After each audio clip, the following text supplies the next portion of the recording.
Jemi këtu në 35 vjetorin e Partisë Socialiste të Tiranës. Dhe sot ne, pikërisht se nuk jemi as ata të tjerët, dhe pikërisht se nuk jemi si asnjë nga të tjerët, nuk jemi duke kërkuar lirim për të burgosurin politik Erion Veliaj, sepse kjo nuk është çështja jonë, sepse në Shqipëri nuk ka të burgosur politik, dhe sepse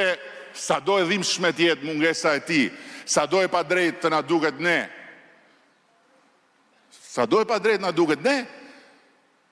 ne pikërisht pse jemi këtu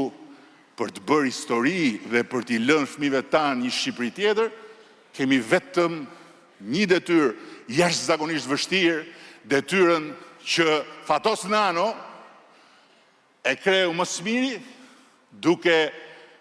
jo vetëm përballuar burgun dhe duke dalë me dorën e shtrirë ndaj burgosit ti, por dhe duke përballuar poshtrime tjera, por pa lëshuar asnjëherë, pa i hapur asnjëherë portat detit të socialistëve për ta përmbytur Shqipërinë nga e para.